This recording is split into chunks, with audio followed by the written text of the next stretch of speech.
Assalamualaikum warahmatullahi wabarakatuh. Halo semuanya. Langsung saja di video kali ini aku akan menjelaskan dari rangkuman jurnal yang telah saya cari mengenai topik pembahasannya, yaitu sejarah perkembangan farmasi serta permasalahan yang dihadapinya. Oke teman-teman, langsung aja kita pengenalan diri dulu nih. Karena tak kenal maka tak sayang. Perkenalkan, nama aku Zalwa Nanda Nurmala, NPM 20724151 dari kelas 1 HB 02 jurusan farmasi. Teman-teman, sebelum kita membahas lebih lanjut tentang perkembangan sejarah farmasi, kita harus tahu dulu apa itu farmasi. Ilmu kefarmasian saat ini berkembang secara pesat diiringi dengan perkembangan teknologi yang juga semakin maju. Ilmu kefarmasian juga tidak hanya terbatas pada ilmu membaca resep dan menyediakan obat saja loh. Ilmu farmasi saat ini mencakup banyak hal terkait obat. Di antaranya, kata farmasi berasal dari kata pharmakon yang merupakan bahasa dari Yunani yang mempunyai arti obat. Farmasi merupakan suatu profesi kesehatan yang mempelajari bidang penemuan obat baru, pengembangan obat baru, produksi obat, pengolahan obat, peracikan obat, informasi obat, serta distribusi obat. Sejak manusia diciptakan, manusia tidak terlepas dari penyakit, sehingga manusia kala itu mencari cara untuk menyembuhkan penyakit yang ada. Cara untuk menyembuhkan suatu penyakit inilah yang disebut dengan ilmu pengobatan. Pada awalnya, semua ilmu pengobatan berawal dari coba-coba loh. Apabila suatu ramuan berhasil menyembuhkan suatu penyakit, maka ramuan tersebut akan digunakan seterusnya secara turun-temurun untuk menyembuhkan penyakit yang sama. Hal inilah yang mendasari lahirnya ilmu tentang pengobatan. Pada masa lalu, dalam pengobatan suatu penyakit dilakukan oleh seorang tabib yang bertugas mendiagnosa serta membuatkan obat bagi sang pasien. Bisa dikatakan hal ini seperti seorang dokter yang berfungsi juga sebagai apoteker. Barulah pada tahun 1240 Masehi, Raja Jerman Frederick II memerintahkan pemisahan secara resmi antara farmasi dan kedokteran. Nah teman-teman, sebelum kita lebih lanjut, sini aku mau menjelaskan secara singkat aja tentang awal mula farmasi. Ilmu farmasi awalnya berkembang dari para tabib dan pengobatan tradisional yang berkembang di Yunani, Timur Tengah, Asia Kecil, Cina, dan wilayah Asia lainnya. Mulanya, ilmu pengobatan dimiliki oleh orang tertentu secara turun-temurun dari keluarganya loh. Di negara Cina, para tabib mendapatkan ilmunya dari keluarga secara turun-temurun. Itu gambaran ilmu farmasi kuno di Cina. Sedangkan kalau di Yunani gimana? Nah, yang biasanya dianggap sebagai tabib adalah pendeta. Dalam legenda kuno Yunani, Asclepius, dewa pengobatan, menugaskan Hygeia untuk meracik campuran obat yang ia buat. Oleh masyarakat Yunani, Hygeia disebut sebagai apoteker.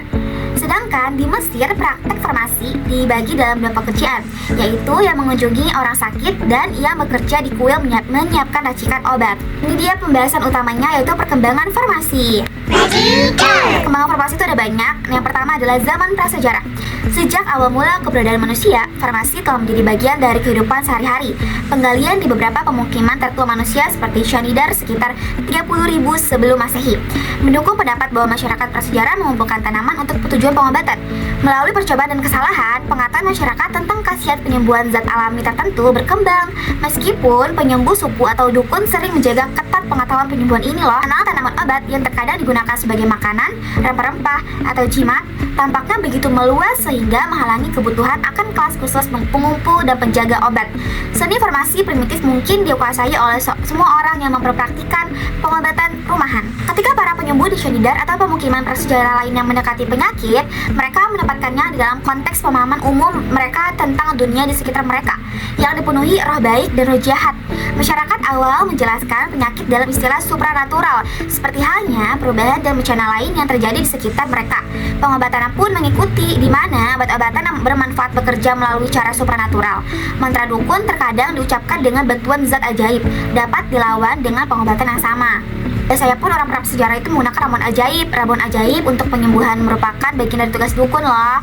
Biasanya pun bertanggung jawab atas semua atau sebagian besar hal yang bersifat supranatural dalam suatu suku. Dukun mendiagnosis dan mengobati sebagian besar penyakit serius atau kronis. Ia meracik obat-obatan yang dibutuhkan untuk menangkal pengaruh mantra atau roh jahat. Pola dasar ini yang umum di antara masyarakat kuno berlaku hampir sepanjang rentang kehidupan manusia loh. Nah, permasalahan zaman prasejarah adalah ini dia. Namun, penemuan bahwa zat alami tertentu seperti opium atau mur dapat meringankan penderitaan manusia tidak boleh dianggap remeh. Meskipun manusia purba hanya menemukan sejumlah kecil obat yang efektif, konsep memengaruhi fungsi tubuh melalui kekuatan luar harus dianggap sebagai salah satu kemajuan terbesar manusia. Pengembangan lebih lanjut dari konsep ini membutuhkan lingkungan perkembangan peradaban. Agar berkembang, terapi medis rasional membutuhkan alat yang disediakan oleh budaya yang mapan tulisan, sistem pertukaran, serta bobot dan ukuran. Selanjutnya adalah zaman kuno yang kedua ya. Nah, ketika permukiman terorganisir muncul di lembah-lembah subur yang luas di Sungai Nil, Tigris, dan Efrat, Sungai Kuning, dan Yangtze, serta Sungai Indus, terjadi perubahan yang secara bertahap memengaruhi konsep penyakit dan penyembuhan. Ketika pria dan wanita belajar cara mengendalikan aspek-aspek dan melalui pertanian, tempat tinggal permanen, dan proyek pembangunan berskala besar, kekuatan para dewa dalam kehidupan sehari-hari mulai menurun. Perubahan-perubahan ini terlihat jelas di antara sisa-sisa peradaban besar Mesopotamia dan Mesir pada milenium kedua sebelum Masehi, yang lempengan tanah liat dan papirusnya mendokumentasikan awal mula pengobatan obat-obatan. Catatan ekstensif yang masih ada mengenai praktik media Mesir menunjukkan tingkat kecanggihan farmasi yang tinggi dengan berbagai bentuk dosis yang diracik dari resep-resep terperinci. Teks-teks medis Mesir seperti yang berasal dari Babilonia menunjukkan hubungan erat antara penyembuhan supranatural dan empiris. Resep-resep yang disarankan biasanya dimulai dengan doa atau mantra. Obat-obatan dan tanaman yang paling menonjol adalah pencahar dan enema, merupakan sarana utama kekuatan penyembuhan. Seperti halnya praktik penyembuhan di Mesopotamia, orang-orang tertentu mengkhususkan diri dari penyiapan dan penjualan obat-obatan. Apakah para pembuat obat awal ini merupakan cikal bakal apoteker masa kini? Tentu tidak, karena dokter dan penyembuh lainnya kembali mengambil alih tugas penyiapan obat-obatan saat kedua peradaban sungai besar ini mengalami kemunduran. Penjalan farmasi yang sepenuhnya terpisah akan terjadi berabad-abad kemudian. Jadi masih lama ya teman-teman. Ini kita lanjut. Melalui ajaran dan tulisan Galen, seorang dokter Yunani yang berpraktik di Roma pada abad kedua Masehi, sistem humoral kedokteran memperoleh kekuasaan selama 1500 tahun berikutnya, mengesampingkan penggunaan obat konservatif dari Hippocrates ortodoks. Galen merancang sistem rumit yang berupaya menyeimbangkan humor individu yang sakit dengan menggunakan obat-obatan yang dianggap sifatnya berlawanan. Misalnya untuk mengobati peradangan eksternal. Pengikut Galen mungkin mengoleskan mentimun obat dingin dan basah. Permasalahan dari zaman ini adalah pengobatan pada zaman kuno mencapai puncaknya bersama Galen, dan para penulis setelahnya cenderung menjadi penyusun dan komentator atas karyanya, bukan pemikir orisinil. Pengaruh Galen begitu meluas di kalangan praktisi medis sehingga dasar-dasar pendekatan penyembuhan keseimbangan keempat cairan tubuh melalui obat-obatan yang bertentangan campur dengan cerita rakyat dan takhayul untuk membimbing masyarakat umum dalam pengobatan penyakit mereka sendiri. Di bagian barat Kekaisaran Romawi, pengetahuan medis tersebut menjadi sangat berharga saat peradaban runtuh pada tahun-tahun setelah 400 Masehi, yaitu abad pertengahan.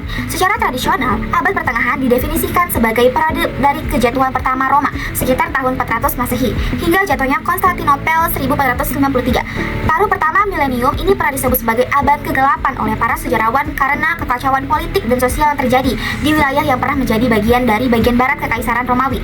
Akan tetapi, para sejarawan modern telah mengungkapkan bahwa banyak kemajuan telah dicapai selama abad-abad antara tahun 400 dan 900, termasuk pembentukan negara yang independen, panggilan yang muncul dari peradaban Islam yang berkembang pesat farmasi. Pada awalnya, bangsa Arab menerima sepenuhnya otoritas tulisan-tulisan medis Yunani, khususnya tulisan-tulisan Galen dan Dioscorides.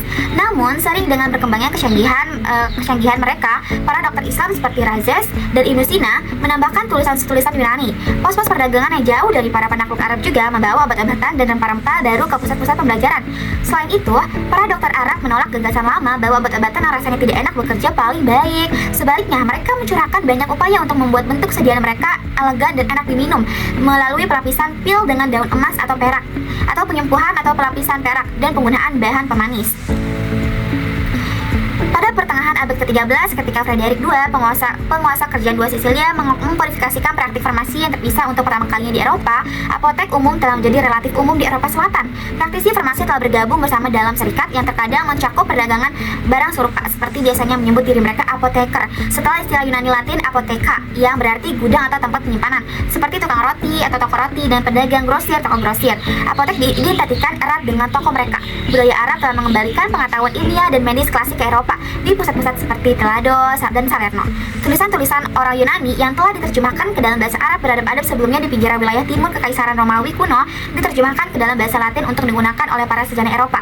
Jadi di universitas baru di Eropa seperti Paris, Oxford, dan Salerno, para sejarah membahas karya-karyanya otoritas medis seperti Dioscorides, Galen, dan Avicenna. Permasalahannya itu akan tetapi perdebatan tentang pengobatan di kalangan akademisi Eropa didasarkan pada spekulasi.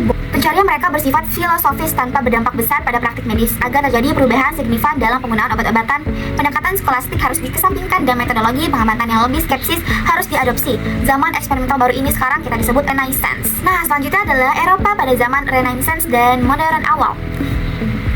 Secara sederhana, Renaissance adalah awal dari periode pendedaran perubahan yang telah dimulai selama abad dengan budaya lain, memperoleh momentum. Ledakan energi kreatif yang akan menghasilkan budaya bersama kita saat ini di Barat tidak berasal dari satu episode saja, tetapi dari serangkaian peristiwa loh.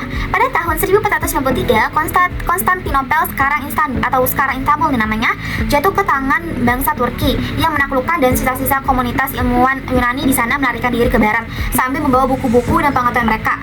Waktunya telah tiba untuk membuang konsep lama tentang penyakit dan obat-obatan dari Galen. Obat-obatan baru yang datang dari negeri-negeri yang jauh tidak dikenal oleh orang-orang zaman dahulu. Para pencetakan setelah memenuhi pemberitaan akan buku-buku keagamaan seperti Alkitab dan buku nyanyian beralih ke produksi karya-karya medis dan farmasi, terutama yang dapat memperoleh bermanfaat dari ilustrasi yang banyak dan terperinci. Sisi medis misalnya terang ini dicontohkan dalam karya-karya anatomi Andreas Vesalius. Sebagai musuh yang belak-belakan terhadap dokter yang berpendidikan di universitas, Paracelsus merendahkan sekolah mereka dan menulis karyanya sendiri dalam bahasa aslinya, bukan dalam bahasa Latin tradisional. Ia juga mengkritik keras praktisi farmasi, meskipun advokasinya terhadap obat-obatan yang dibuat secara kimia yang dimaksudkan itu untuk memicu pertumbuhan ilmu farmasi modern. Proses kimia, terutama distilasi, memberdayakan para pengikut Paracelsus untuk mengisolasi prinsip penyembuhan suatu obat intisari.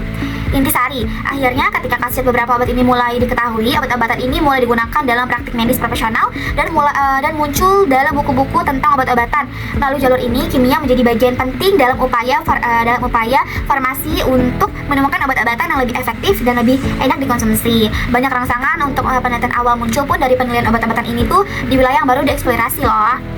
Selanjutnya, era farmasi Amerika. Perang dengan Inggris memutus perdagangan dengan pemasok obat-obatan dan jamu terbesar ke Amerika Serikat. Berbeda dengan tindakan sementara yang digunakan selama Perang Revolusi, perdagangan obat-obatan Amerika selama Perang 1812 mengembangkan sumber dayanya sendiri untuk produksi obat-obatan dasar, termasuk obat-obatan paten. Ketika perdamaian kembali, beberapa perusahaan Amerika goyah di bawah tekanan Inggris, tetapi yang lain terus maju dan menjadi dasar bagi industri obat-obatan Amerika di masa depan.